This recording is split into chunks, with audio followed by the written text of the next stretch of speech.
რამდენიმე კვირის წინ მოწმეების ხელმძღვანელობამ გამოუშვა დაახლოებით 10 წუთიანი ვიდეო, რომელიც იმდენად ნეგატიურია, რომ გადავწყვიტე ვიდეოს მთავარ მონაკვეთებზე ჩემი კომენტარები შემოგთავაზოთ.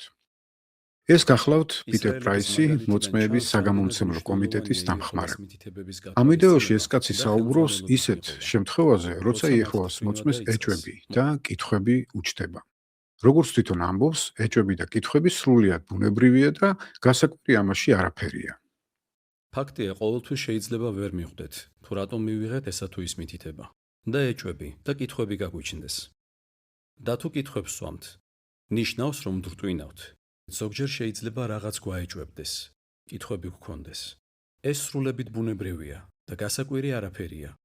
მაგრამ ბევრს ჩვენგანს კარგად გვახსოვს, რომ როცა ეჭვებს გამოხატავდით და კითხვებს ვსვამდით, უხუცესებს ისე გამოჰყავდა, თითქოს რწმენა გვაქვს, პრობლემა ჩვენში იყო და არა ხელმძღვანელთა სწავლებებში. ეს სექტანტური ტაქტიკაა. როგორ ეჭვები გაქვს ძმაო, სულიერად სუსტი ხარ, სატანური აზრები გაქვს, მოჯანყე სული გაქვს ძმაო და ხელმძღვანელობას ეურჩები და ამ გრძნობებს გასაქანი არ უნდა მისცე. ასეთი ტაქტიკის გამოყენებით იერიშზე გადმოსვლა არის შენი აზრებისა და გრძნობების დისკრედიტაცია.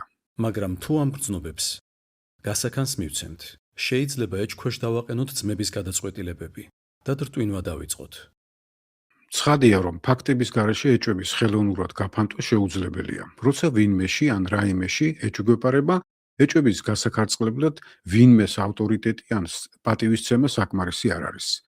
მაგალითად, თუ რომელიმე საავადმყოფოს თანამშრომლები აქებენ თავიანთ ქირურგებს და გვარწმუნებენ, რომ კარგი ქირურგები ყავთ, მაგრამ ფაქტებზე დაკვირვებით ვხედავთ, რომ ხშირია შემთხვევები, როცა ამ ქირურგების შეცდომების გამო პაციენტები ოპერაციის დროს იღუპებიან, ბუნებრივია, რომ ასეთი ქირურგებისადმი ეჭვით განვეწყობოდით და ვერ მივანდობდით ჩვენ სიცოცხლეს. ჯერ იმაში დავწუნდებოდით, რომ მათ მიერ განხორციელებული ოპერაციები წარმატებით მთავრდება და მხოლოდ ამის შემდეგ ვანდობდით ჩვენ სიცოცხლეს. ანალოგიურად, როცა ამ ორგანიზაციის ხელმძღვანელები ბიბლიის სწავლებისას და მითითებების მიცემისას უამრავ სერიოზულ შეცდომებს უშვებენ, რის გამოც ხშირად იძულებულები ხდებიან ცვლილებები მოახდინონ, ეს ფაქტი მრავალ ადამიანში საფუძვლიან ეჭვებს აჩენს განსაკუთრებით მათში, რომლებზეც ხელმძღვანელთა მცდარმა სწავლებებმა საზიანო ზეგავლენა მოახდინა. მიბადება კითხვები. როგორ ექცეოდა იესო იმ ადამიანებს, რომლებსაც ეჭვები ჰქონდათ? უხერხულობაში აგდებდა მათ ამის გამო? ადანაშაულებდა მათ ან სჯიდა ეჭვების გამო? აიძულებდა მათ იესოს ავტორიტეტისადმი პატივისცემა გამოევლინათ? ნაცვლად ამისა, იესო დაეჭვებულ ადამიანებს მტკიცებულებებით უზრუნველყოფდა. თომას მაგალითი გავიხსენოთ. როცა მოწაფეებმა უთხრეს, უფალი ვნახეთო, მან მიუგო, თუ მის ხელებზე ნალურსმებს არ ვნახავ და არ შევეხები და ნაჭრილობებ ფერც ხელს არ დავადებ, არ ვირწმუნებო. იესოს თითი არ გაუშვერია წმინდა წერილისკენ და არ უთქვამს, ხომ წერია რომ აღვდგებოდი, რატომ არ გჯერა? პირიქით, მან სანდო მტკიცებულებები წარუდგინა, რამაც თომას ეჭვები გაუქარწყლა. ეს რომ ასე იყო, ამას ეს მომხსენებელიც აღიარებს. 27 მუხლში იესო პირდაპირ თომას მიმართავს და ეუბნება. წავიკითხოთ ეს მუხლი. დამადე თითი და ნახე ჩემი ხელები. მოდი შეეხე ჩემს ფერც. ნუ დაეჭვდები, ირწმუნე. ამ სიტყვებს საყვედურის სახე არ ქონია. არ უთქვამს, კიდე ეჭვებში ხარ? სად იყავი წინა კვირას მოწაფეებს რომ ვეჩვენე?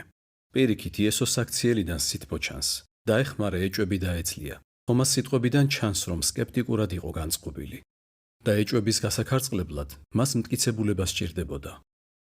ამიტომაც თქვა, რომ სანამ არ ნახავდა არ ირწმუნებდა. ნახოთ თომას პასუხი 22 მუხლში. თომამ თქვა, ჩემო უფალო და ჩემო ღმერთო. მან მაშინვე ირწმუნა. მისი სიტყვებიდან გამოჩნდა, სინამდვილეში რა იდგა მისი ეჭვების მიღმა. მასზე ნამდვილად ვერ ვიტყვით, რომ დრტვინავდა. უბრალოდ დარწმუნება სჭირდებოდა. თომა არ იყო ერთადერთი, რომელსაც იესოს აღდგომაში ეჭვეპარებოდა. ბიბლიიდან ჩანს, რომ სანამ თომას ნახავდა, იესომ დანარჩენ მოწაფეებს წარუდგინა იმის სანდო მტკიცებულება, რომ მკვდრეთით იყო აღმდგარი. იმავე დღეს, კვირის პირველ დღეს, როცა უკვე გვიანი იყო და მოწაფეებს იუდევე და შიშით კარი ჰქონდათ ჩაკეტილი, იესო მივიდა მათ შორის დადგა და თქვა, მშვიდობა თქვენდა. ეს რომ თქვა მათ ხელები და ფერდი აჩვენა. მოწაფეები გაახარა უფლის დანახვამ. ამ მაგალითებიდან ნათლად ჩანს, რომ იესო მოციქულებს ფაქტებით უქარწყლებდა ეჭვებს. ამის მსგავსი ბევრი მაგალითია ბიბლიაში. მაგრამ ახლა იბადება უმნიშვნელოვანესი კითხვები. ბაძავენ იეჰოვას მოწმეების ხელმძღვანელები იესოს? საუბრობს ეს მომხსენებელი, რომ თუ ეჭვები გაქვს, ხელმძღვანელები მტკიცებულებებით გაგიქარწყლებენ ეჭვებს? სინამდვილეში ეს ორგანიზაცია ეჭვების მქონეებს ბიბლიას თავაზობს. ის თავისი სიტყვის, ბიბლიის მეშვეობით, თავის დაპირებებს შეგვახსენებს და სიყვარულში გვარწმუნებს. ეს კი რთულ სიტუაციებში ეჭვებს გვიქარწყლებს. ბიბლია, რა თქმა უნდა, კარგია და იგივეს გაკეთება შეუძლია ნებისმიერ სხვა რელიგიურ ორგანიზაციას დღეს, რადგან ბიბლია და მასში ჩაწერილი ღვთის დაპირებები ყველა ქრისტიანული ორგანიზაციისთვის არის ხელმისაწვდომი. მაგრამ ყურადღება მიაქცეთ ერთ მნიშვნელოვან მომენტს. როცა იეჰოვას მოწმეს ეჭვები აქვს არა ბიბლიაზე, არამედ სწავლებებზე, რომელიც ორგანიზაციის ხელმძღვანელთა ინტერპრეტაციის ნაყოფია, ასე დროს ბიბლიისკენ თითის გაშვერა არასაკმარისია. ხელმძღვანელები რიგით მოწმეებს აგრეთვე სთავაზობენ მწყემსებს, ანუ დაეჭვებულებთან აგზავნიან უხუცესებს, იმ უხუცესებს, რომლებიც თურმე რბილად, მაგრამ შეეცდებიან თვალსაზრისი შეგისწორო, რათა ხელმძღვანელი საბჭოს მითითებებს დაემორჩილო. იეჰოვამ მწყემსებიც დაგვინიშნა, რომლებიც ხელმძღვანელობას გვიწევენ. თუმცა რბილად თვალსაზრისად შეგვისწორებენ, რომ მიუყვეთ ხელმძღვანელობას. გამოცდილებიდან ვიცით, რომ უხუცესები რიგით მოწმეებს შერბილებული ტონით დაახლოებით ასეთ ფრაზებს უმეორებენ, რათა როგორმე აზროვნება შეუცვალონ. უხუცესებმა შეიძლება გითხრან: როგორ არენდობი ხელმძღვანელ საბჭოს? ისინი ღმერთმა დაგვინიშნა, სულიერ საკვებს გვაწვდიან, ქადაგებენ, კონგრესებს გვიტარებენ, ვიდეოებშიც გვარწმუნებენ, რომ უყვარვართ.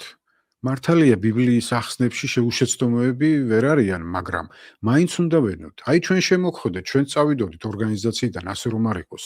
ასეთმა სიტყვებმა შეიძლება დანაშაულის ცნობა გაგიჩინოს და საღად განსჯის უნარშიც კი შეგატანინოს ეჭვი. მტკიცებულებების ნაცვლად ხშირად ვისმენთ ასეთ კითხვებს. ლოცვას ხო არ მოუკელი, ძმაო? ბიბლიას რეგულარულად კითხულობ? კრებებს ხო არ აცდენ? ორგანიზაციიდან წასულებს ხო არ უსმენ? რამაც კიდევ უფრო შეიძლება გაგიმძაფროს იმის შეგრძნება, რომ თითქოს შენ ხარ დამნაშავე და ამიტომ აზრები უნდა შეიცვალო. თუ კითხავ, რა მტკიცებულებები გვაქვს, რომ ხელმძღვანელი საბჭო ნამდვილად სულიცხებულია, პასუხი შეიძლება ასეთი იყოს: ეს ზუსტად არავინ იცის, მხოლოდ ღმერთმა. მაგრამ ჩვენ ვენდობით ამ ერთ-ერთ მამაკაცს და თუ ვენდობი ღმერთსა და იესოს, მათაც უნდა ენდობოდე. ახლა წარმოიდგინეთ, კარზე დაგიკაკუნათ კაცმა და გეუბნებათ: მე დარწმუნებული ვარ, რომ ბანკში ვმუშაობ. ამიტომ ბანკში ვმუშაობ და ამაში ვინმეს დასტური არ მჭირდება. ვერც ვერავინ მეტყვის, რომ ასე არ არის. ბოლომდე მიენდობოდით ასეთ ადამიანს და მისცემდით თქვენი საკრედიტო ბარათის მონაცემებს?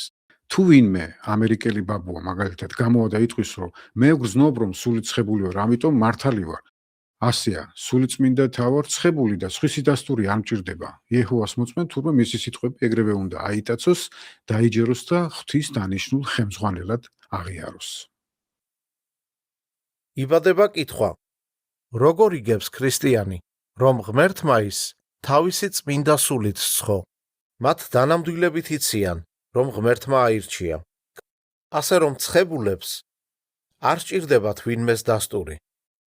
ისინი დარწმუნებულები არიან, რომ იეჰოვამ თავისი სულით სცხო. ბევრი ადამიანი დამეთანხმება, რომ თუნდაც რბილი ტონით წარმოთქმული ფრაზები, ან ფრაზა ისინი ღმერთმა დაგვინიშნა და ბოლომდე უნდა ვენდოთ ღმერთსაც, იესოსაც და ხელმძღვანელ საბჭოსაც, ამ მამაკაცების ღმერთთან გატოლების ტოლფასაც შეიძლება ჩაითვალოს, რაც, რა თქმა უნდა, არაბიბლიურია და არაქრისტიანულია. სინამდვილეში ამ ორგანიზაციის ხელმძღვანელები ხშირად აკრიტიკებენ მართლმადიდებელ და კათოლიკე ეკლესიებს და ამბობენ, რომ სამღვდელოებამ სულიწმიდა ღმერთს გაუტოლა, ღმერთს და იესოს გაუტოლა, რაც არაბიბლიურიაო. სინამდვილეში იეჰოვას მოწმეებისგან მოელიან, რომ ბოლომდე ენდებოდნენ მამას, ძეს და ხელმძღვანელ საბჭოს. მოდი გავიძლიეროთ რწმენა და მეტად მივენდოთ იეჰოვას, იესოს და ხელმძღვანელ ძმებს. ახლა კარგად დააკვირდით ამ მომხსენებლის დასკვნით სიტყვებს. ამგვარად უარყოფით ფიქრებს არ მივცემთ გასაქანს და რტვინვას არ დავიწყებთ. და ჩვენც გავიზიარებთ თომასთვის ნათქვამ იესოს სიტყვებს. ბედნიერია, ვისაც არ უხილავს. მაგრამ სწამს. ბედნიერია, ვისაც არ უხილავს, მაგრამ სწამს. სინამდვილეში ეს სიტყვები იესომ აღდგომისადმი რწმენაზე უთხრა თომას და არა ხელმძღვანელი საბჭოსადმი ბრმა რწმენაზე. ასე რომ, ვისაც გონება ჯერ კიდე უჭრის, არ მოისურვებს მთელი თავისი ცხოვრება ამ 11 მამაკაცს შესციცინოს თვალებში. იეჰოვას მოწმეებო, კითხეთ საკუთარ თავს. როგორ შეიძლება ქრისტეს მიმდევარი ბოლომდე ენდობოდეს იმ ადამიანთა ჯგუფს, რომლებიც თვითონვე აცხადებენ, რომ არ არიან ღვთისმსულით შთაგონებულები და იმასაც თვითონვე იძახიან, რომ არავისი დასტური არ გვჭირდება იმისთვის, რომ სულიწხებულები ვართო. უბრალოდ უნდა ენდოთ. ბოლოს კი იმ იეჰოვას მოწმეებს მინდა მიმართო, რომლებიც ნენელა ხვდებით, რომ ამ ორგანიზაციის ხელმძღვანელები გზას არიან აცდენილები.